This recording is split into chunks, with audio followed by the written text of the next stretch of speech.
तो देवदेवो नमस्तेस्तु, देवदेवो नमस्तेस्तु, भूतभावन्न पूर्वज तद्विजानीय जज्ञानम आत्मतत्व निदर्शनम। श्रीधरम वंदे श्रीधरेकपरायणम यस्य श्री प्रसादेन श्रीधरेयं कृतिः कृता।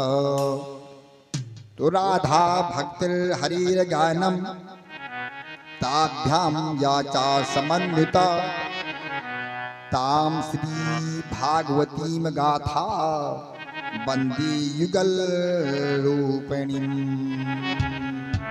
एक बार प्रेम से बोली श्रीमद् भागवत महापुराण की।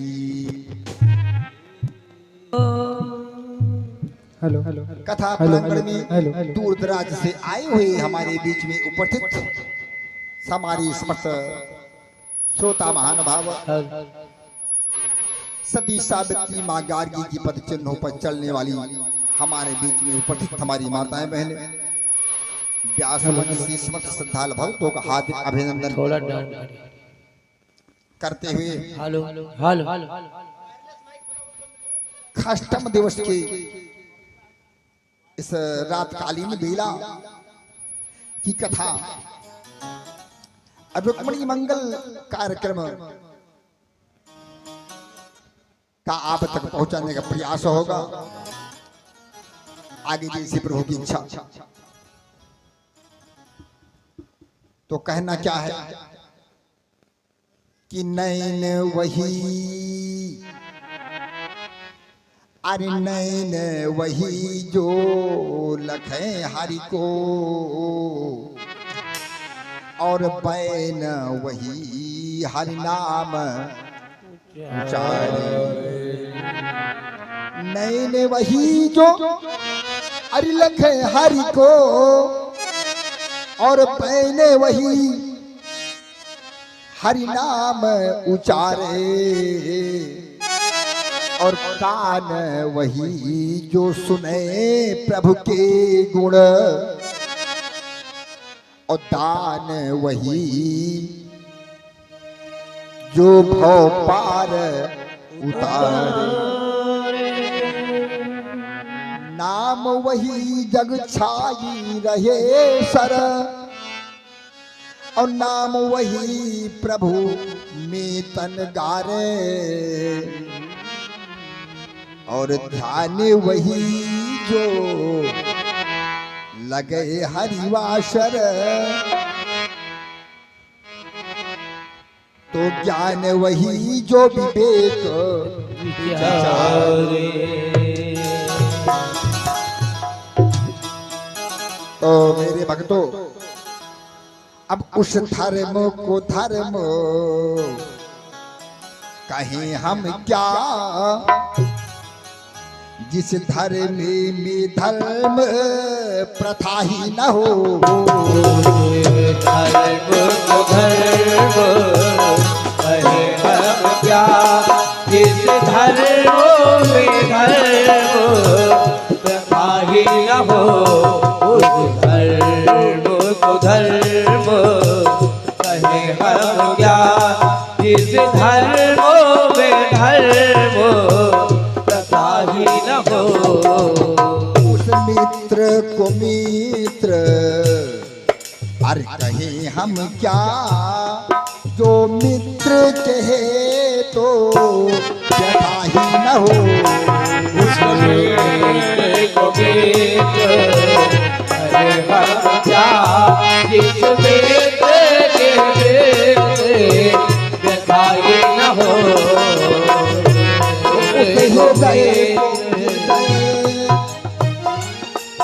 उस हृदय को हृदय अब कहे हम क्या, जिसने निज हृदय मथा ही न हो। को हृदय कहे हम क्या, जिस हृदय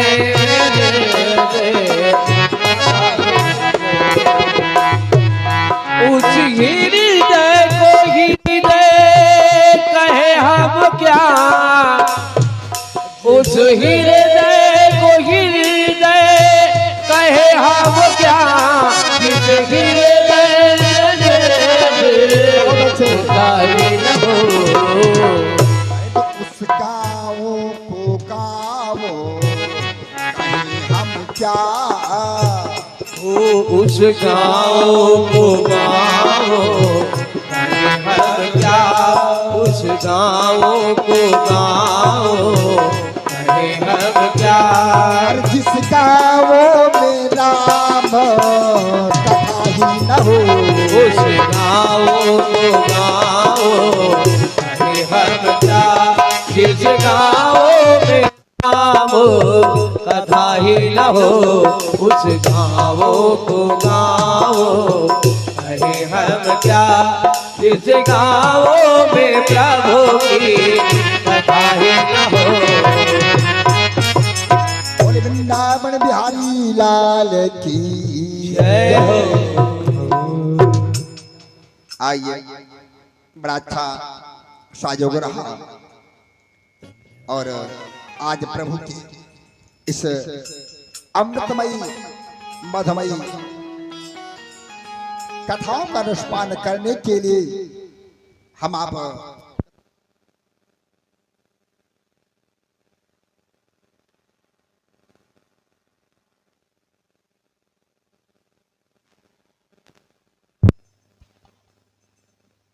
हल हल हल हल हल हल हेलो हालो हरिओम श्री राधे। तो जाइए देखिए एक बार की बात है एक बार राधा जी रुक्मिणी जी के पास पहुंच रही हैं और रुक्मिणी जी ने राधा जी को जब दूर से देखा तो मन जो है ये प्रफुल्लित हुआ और उनके स्वागत सत्कार के लिए तत्काल आगे बढ़ी और पूछा कि काफी दिनों के बाद आज मेरे यहाँ आई हुई है। राधा जी ने रुक्मिणी से कहा क्या बताऊं, समय का अभाव रहता है, इतना जो है भारी सर पर है जिसके कारण मैं नहीं आ पाई। मैं रुक्मिणी ने स्वागत में क्या लाई, दूध, और दूध लाई वो भी बहुत गर्म था। अब दो चीजें गर्म ही अच्छे लगते हैं बहन जी, नंबर 1 दूध और नंबर 2 खिचड़ी, ये दोनों गर्म ही ज्यादा अच्छे लगते हैं पान करने में। तो भैया इसकी आवाज थोड़ा ठीक करो। अब स्वागत में दूध को ला करके गरम गरम कहा मैन पी लो, जबरदस्ती पिला दिया। ना इच्छा थी लेकिन फिर भी मान का पान रखने के लिए चाय को पी ली, दूध को पी लिया चाय की तरह। आज देखिए गौर कीजिए, दूध तो पिया राधा ने, लेकिन भोगना पड़ा कष्ट कन्हैया को। गरम गरम इधर ये दूध पी रही हैं और पैरों में छाले पड़ गए हमारे श्याम के। अब समय बीता तो रुक्मिणी जी पहुंचते हैं कन्हैया के पास। कहा कि स्वामी जी पैरों को आगे बढ़ावे थोड़ा सा दावत। कहा बहुत स्वागत करो तुम, अब स्वागत में तुम्हारे कमी ना आई ना, आओ ये स्वागत रह दियो करेगा। कहा बात क्या है, अरे कहा बात ये है कि पैरों में छाले पड़ गए हैं और दवा भी मिलना मुश्किल है। कहा प्रभु काहे दवा क्यों नहीं मिलेगी? कहा दवा मिलना नहीं है, अगर हो सकता है कहूं अगर नारद जी आ जाए तो शायद वही हीर लावे दवाई, और नहीं तो बड़ा मुश्किल है। अब नारद ये इनको 2.5 मिनट से ज्यादा कहीं तो गुना नहीं था। एक आए के नारद बाबा भी पहुंच गए और भगवान श्याम सुंदर के पास आए तो रुक्मिणी ने कहा कि हमारे प्रभु को बड़ा भारी कष्ट है स्वामी, तो कोई दवा कह रहे हैं लाने के लिए। बाबा नाथ जी श्याम सुंदर के पास पहुंचे और कहा कौन ऐसी दवा है जो कि आपको नहीं मिल पाए? कहा नारद मेरी दवा मिलना मुश्किल है, लेकिन एक काम करो तुम जाओ किसी स्त्री के पैरों की अगर धूल मिल जाए तो उसको अगर हम पी लें तो हमारा शायद ये जो छाले पड़े हुए ये कष्ट दूर हो जाए। नारद जी खड़े रहे, बैठ गए, मुड़े पे हाथ दे के कहेंगे यही टेटनस का दवाई तो न मिल पाए। कहेंगे लाओ कौनो वस्त्र दियो, हाय मुश्किल का काम, लेकिन जा रहे हैं। देखिए भक्तों, नारद जी एक पात्र को लेकर के गए और जिससे कहे कि मुझे थोड़ी सी रज दे दीजिए अपने पैरों की। पैरों की रज के लिए सत्ता के पास गए, भद्रा के पास गए, कालिंदी के पास गए, सत्यभामा के पास गए। कहा हमका नरक जाए का है, हमरे बस के ना, क्योंकि प्रत्येक पतिव्रता स्त्री का पति साक्षात भगवान होता है और हम पैरों की धूल दे दें पीने के लिए, ये हमसे होगा नहीं। बाबा जी क्षमा कर देना।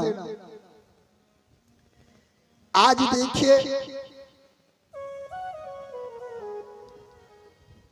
बाबा नारद सब घूम आए, 16,108 पररानियों के पास गए, लेकिन सब ने कहा कि हमारे पास इसकी दवा मुश्किल है, हम अपने पैरों की रज दे करके नरक में नहीं जाऊंगी। अंत में नारद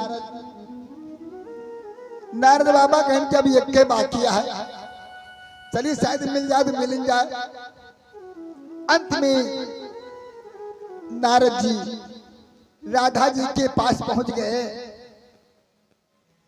और उनसे कहा कि मुझे तुम्हारे पैरों की धूल चाहिए। राधा ने कहा कि बाबा यही धूल के तुमका कौन मतलब है? कहा हमारे कन्हैया के टेटनस होगा पैरों में, अब छाले पड़े हुए हैं और ठीक नहीं हो रहे हैं, और यही दवा काम करबो करे और दूसरा दवाई है नहीं। राधा ने कहा कि कोई पात्र लाए हो, किसमें ले जाओगे? कहा हमारे पास राधा जी वो पात्र ले जाने के लिए है। छोटी सी कटोरी को दी, कहा कि लाओ।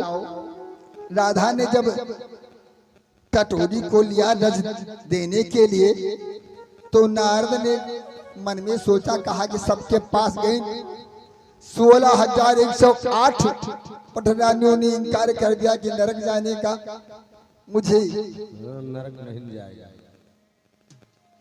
नरक मुझे जाना है। तब तो मैं दे सकती हूँ, लेकिन हम न दूंगी न जाऊंगी।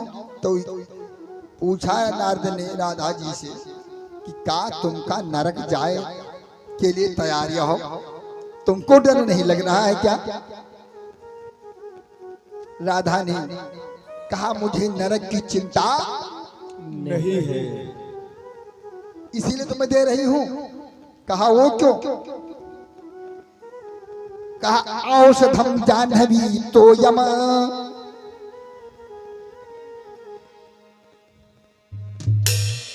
पुजारी कहाँ चले गए आज? पुजारी के हमसे पुजारी ने हमसे कहा कि महाराज जी, हम कहा कहीं नहीं, बताओ कि पूरी भागवत तो चलते है भाई, राधा के नाम नहीं आवा। हम कहा शादी ब्याह के नंबर जब आए तब राधा मिली है, इसके बाद कहाँ मिल पाई है? और तो कहा औषधम जाह्नवी तो यम। राधा ने क्या बताया कि जो दवा होती है जाह्नवी तो यम, वो गंगा जल के समान होती है। ये मेरे पैरों की रज मेरे प्रभु जब पान करेंगे तो मेरे रज की धूल जो है, ये जाह्नवी माने गंगा जी हैं। जाह्नवी तोयम, जाह्नवी तोयम औषधिम। तो मैं नरक कैसे जाऊंगी? कहा औषधिम जाह्नवी तोयम वैदकम नारायणम हरिहि। और जो दवा देगा,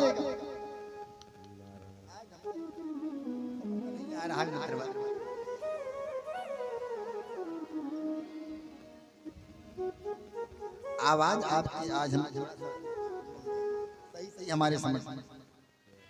वैदकम नारायणम हरि, और वह वैद्य जो दवा देता है वो साक्षात नारायणम हरि भगवान होता है। बाबा नारद ने कहा कोई बात नहीं है। अब उस रज को लिया और लेकर के चले आए। कन्हैया के पास पहुंचे। रुक्मिणी जी ने कहा कि ये जो रज लेकर क्या हो, कहा कि किसने दे दिया? कहा दुनिया मारी है। राधा जी के पास पहुंचे, 16,108 इनकार कर दिया। तो बाबा नारद ने बताया कि देवी जी, राधा तू कृष्णा यस्तु, कृष्णा तू राधिका स्वयं।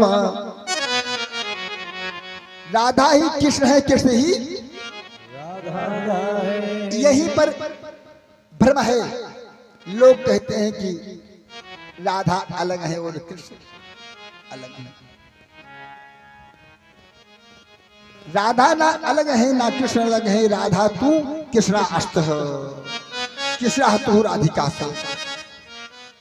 नारद ने रुक्मिणी जी को समझाया और कहा कि केवल एक भ्रम है। भ्रम तो किसी भी चीज की देखा जाए तो इंडिया में सब चीज का इलाज है पंडित जी, लेकिन दो चीज का इलाज नहीं है। कौन चीज है? कहा विधाता ने औषधि है। अरे विधाता ने औषधि है सबकी बनाई। विधाता ने औषधि है सबकी बनाई। विधाता ने औषधि है सबकी बनाई। अरे विधाता ने औषधि है सबकी बनाई। विधाता ने औषधि है सबकी बनाई। अरे मगर शक में टूटी ना कोई दवाई। मगर शक में टूटी न होगी दवाई। मगर शक में टूटी होगी दवाई। शक और मृत्यु का इलाज इंडिया के किसी भी कोने में नहीं है। जात सही ध्रुवम ध्रुवम जन्मे मृतस्य चाह तस्माद अपरिहारार्थम सोचितुम नारास। पृथ्वी पर जिसका जन्म हुआ है उसका मरण होना निश्चित है, और जिसका मरण हो चुका है उसका जन्म होना निश्चित है। तस्माद अपरिहारार्थम, ये दोनों अपरिहार्थ है, इनके लिए चिंता नहीं करना चाहिए। और अगर चिंता किया भी जाए तो क्या वापस आ सकता है? कभी भी बीता हुआ समय कभी वापस नहीं आता। अब आइए हम अपनी कथा पर आपको ले चल रहे हैं। जैसा कि साक्षात श्याम सुंदर ने कल कंस का वध किया, और कंस के अत्याचार से ये पृथ्वी कंपितमान रही, सारे देवता परेशान, माता पिता को 9-10 महीने 9 माह तक का बंदी खाने के अंदर डाला गया। सम्राट उग्रसेन भी निर्दोष थे, लेकिन उन्हें भी कैद करके बंदी खाने में